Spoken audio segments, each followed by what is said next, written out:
My wife's neat freak obsession is pushing me over the edge, so I sabotage something she really cares about to show her how it feels, and now she's upset that I went out of my way to hurt her.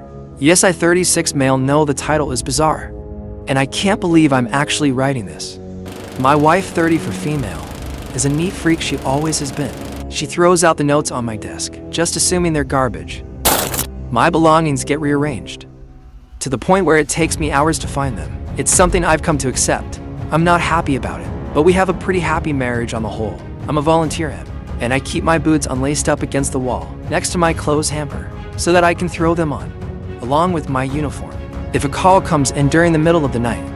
While my wife has taken to tying the bootlaces, when she sees them untied, not only does she tie them, but she tightens them and double knots them, to the point where I need to undo the knot, open up the boots, and let a little slack out to fit my feet into them. I ignored it the first 2 times, but the third time she did it, I made it a point to bring up to her the next day. I very calmly said, "Hon, I appreciate that you want everything neat, but please do not touch my boots in the future. Time is of the essence when I'm going on a call, and at 2 in the morning. I don't have the time to unlace them and open them up. It's not just a minor inconvenience, it's people's lives. So I would appreciate it if you left them alone." She rolled her eyes, said I was being dramatic, and that she wouldn't help me out by keeping my things neat in the future. Well, she never stopped. No matter how many times I've asked her, told her, begged her, she just laughs and says, "Well, you know how I am." The other night, a page went out for ACPR in progress. I went to throw my boots on, and they were once again tightened beyond recognition. So I'm sitting there on the edge of the bed cursing, trying to get my boots open, and fumbling due to the stress of the situation. My wife opened her eyes groggily, looked at me, and asked, "Don't you need to go on that call?" I know I was in the wrong here, and I regret it. I slammed the boot into the ground and yelled, "Yes, I do. I would have been out the door 5 minutes ago. Except some stupid mother ever F with my goddamn boots." Again, my wife got up without another word. I got my boots open and went on the call. By the time we arrived, the police had gotten her back, so I didn't have to do CPR. But I was sweating and shaking, thinking my delay could have cost a life. I got home, and my wife wasn't talking to me. She ignored me the entire day, until we finally sat down and talked. She said I had scared her with how angry I got, that she thought I was going to hit her, and she didn't know I was capable of getting so angry. Note, I've never raised a hand to her, nor have I ever yelled at her before. I am absolutely not a violent person in any way, shape, or form. I apologize for yelling at her, and acknowledge that I hadn't meant to snap at her. I was frustrated with the situation, as I needed to get to the person in need of CPR as soon as possible, and it was a delay that didn't need to happen. I once again pleaded with her not to touch my boots, because lives were literally on the line.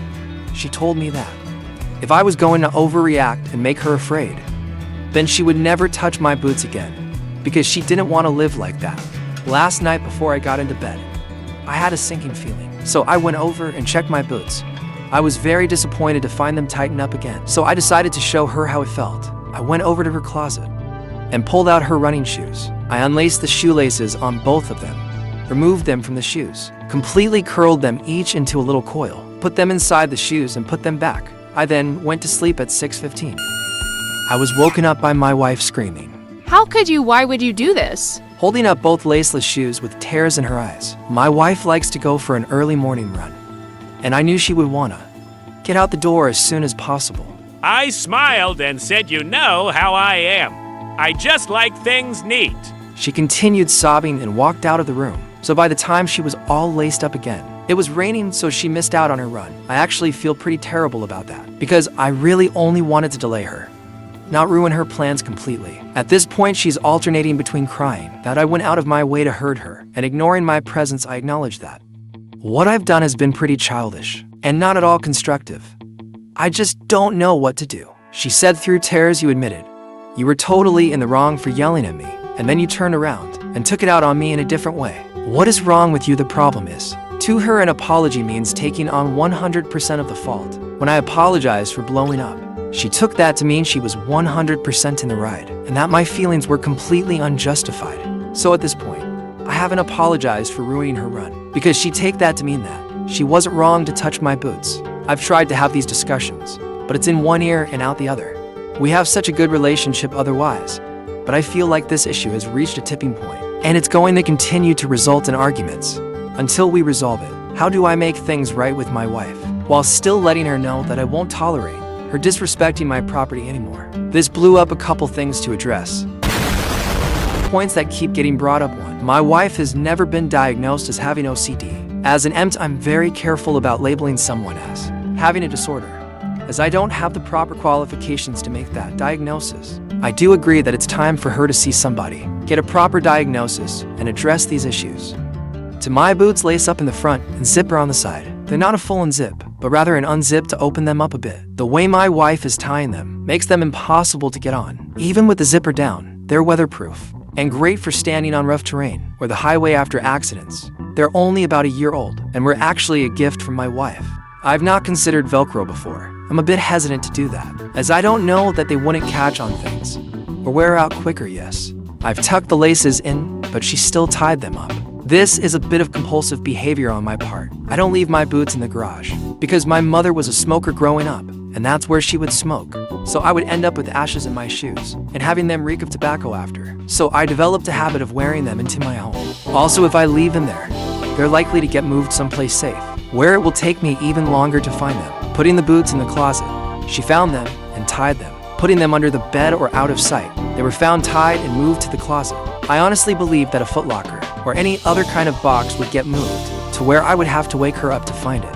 If it's locked, then my keys are likely to go missing. For some reason, sitting on my dresser is not appropriate, but in the pocket of a jacket, downstairs in the closet is 5. I am likely going to start putting my boots in the car. Though, I had to laugh at the people suggesting decoy boots. As much as it may seem like it, I'm not living in a Spy vs. Spy cartoon 6. I've gotten a few requests for an update, but didn't want to post until I felt like I really had anything to say. A lot has happened in the past 2 weeks, so I'm going to try to go over it as best I can. My wife and I started talking again. We had a very serious conversation, and I did apologize for what I did to her, running shoes. And then I told her I had to speak some truth, and I wanted her to promise me that she wasn't going to roll her eyes, interrupt me, scarf, or get sarcastic with me, which she did. I told her that I was not kidding about my boots, that while most of the time I caught geriatric transports, falls, and nausea, there were instances where response time was of the essence, and I didn't have time to play around with my boots. In the middle of the night, I told her that there have been times when my intervention has been critical in saving a life, when my training has helped me recognize an underlying emergency or want to call. I made ensure that a patient was prioritized. Upon arrival at the hospital, I explained that a lot of the crap I see, I don't tell her about, because I don't want to give her nightmares or make her worry about me. She actually listened and didn't dismiss what I had to say. She responded that she was trying to help by keeping things neat. I responded, "But you're not, sweetie. I'm not trying to be mean. But you're not helping, you're hindering me. One day it may be the difference between life and death. I need you to not touch my gear. It's where I know where it is. It's where I can easily find it in a short amount of time, and if you move it, you are impeding an emergency response. I don't care if it looks neat. It serves a function. It doesn't look pretty. If you want to help me, please leave my gear where I put it." A few nights later, I had my friend Officer Rich come over. Officer Rich was one of the 2 cops that did CPR on the victim. That night, the 3 of us sat on our deck and had a few beers. He talked about getting there, doing CPR, giving Narcan, waiting for the ambulance, and getting her back. Shortly before we got there, he then pulled out a few photos of car accidents that I had worked. He showed them to my wife and pointed out, "This car went into a tree. Your husband crawled into the wreck, put a collar on the driver, and stayed in there, giving him oxygen until we could get him out. Your husband pulled a 3-year-old out of this wreck. Your husband recognized that the driver had a stroke and took her to a stroke center, which likely saved her life. After that, I told her I had something I wanted to show her, and I asked her for the same promise I'd asked earlier. When she agreed, I showed her a video on YouTube of a police body cam from an ad.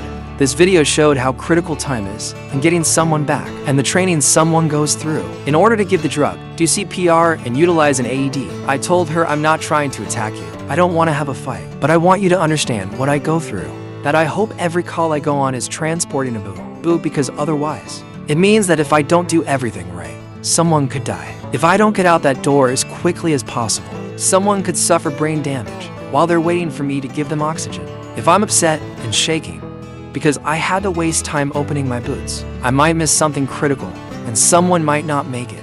She acknowledged that she understood and told me she hadn't really thought about the danger of what I do until the other night when she saw the photos of the wrecks. I told her that I think she has OCD and needs to see a therapist because it's hurting our marriage. I listed examples of her throwing important things out, moving things without permission, and messing with my gear. I offered to go together and said I'd be willing to work on things together. After I pointed out the pattern, she agreed that it was time to speak to someone. She wants to think about whether she wants to go together or go by herself. She will try to change her situation. She's going to try to change her patterns. I brought up her, saying she thought I was going to hit her, and she acknowledged she'd been with guys who flew off the handle with little provocation and scared her that she'd never seen me get that angry. And it triggered her because she didn't think I was capable of blowing up like that. She's been very emotional lately and has been going through mood swings. She's been worried about me going out on calls. The other day she started crying and said, "I hope you know how much I appreciate what you do." Knock on wood, since we had the big talk,